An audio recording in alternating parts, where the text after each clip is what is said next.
a precious jewel.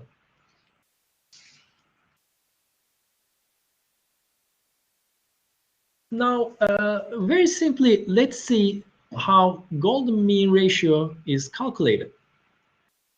Let's say we have a stick and this stick's length is 1 unit.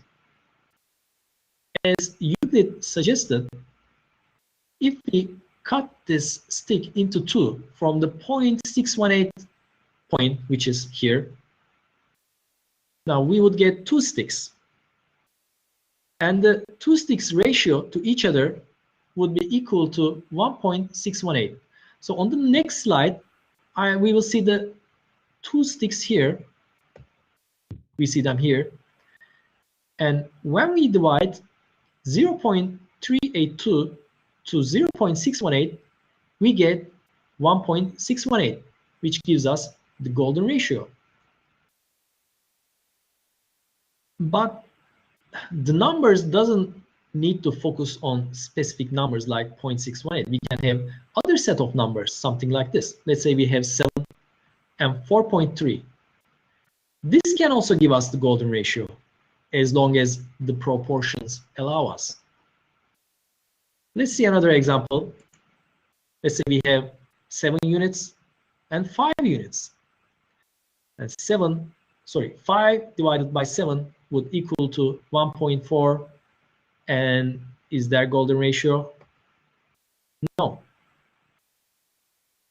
This is a very basic example about calculating the golden ratio. Now let's look at another example here. We have a set of numbers, set of sticks, let's say 1, 2, 4, and 8. Now, in order to understand if there is a golden ratio relationship among these numbers, we have to either divide them to each other. Let's try it. Let's divide 8 by 4, which would equal to 2. It is not 1.618. So there is no golden ratio here. 4 divided by 2 would also equal to 2. This is not 1.618. So there is no golden ratio. Or we could also use this method. Let's multiply any of the numbers here with 1.618. If the result gives us the following number, then it is golden ratio. If not, then it is not golden ratio. So there is no golden ratio in this set of numbers. I'm sorry. Let's look at another example here. We have another set of numbers starting with 0.382, 0.618, 1, 1.618, 2.618, 4.235. So let's apply the same principles here. Let's multiply them with 1.618. When you multiply 382 with 1.618, you would get 0.618. This is golden ratio. And when you multiply 0.618 with 1.618, you would get 1. And do the same thing, you would get 1.618.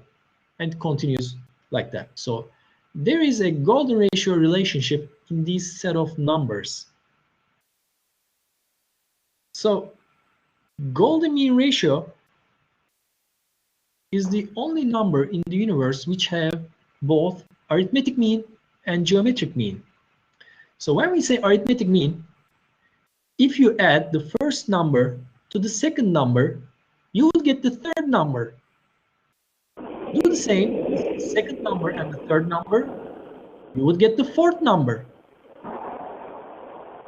And it continues the same. So this is called arithmetic mean. And geometric mean is when you multiply any of the numbers here with golden mean ratio, which is 1.618, you would get the next number. So this is called adding and multiplying constructively. And we will be seeing this science, this mathematics here in concepts like phase conjugation and constructive wave interference. So this is a very basic picture here, which will be we will be talking about it in later sciences. We see that the waves interfere with each other at specific levels, which give us the golden mean ratio. As we said, golden mean ratio is the only ratio which has arithmetic and geometric mean.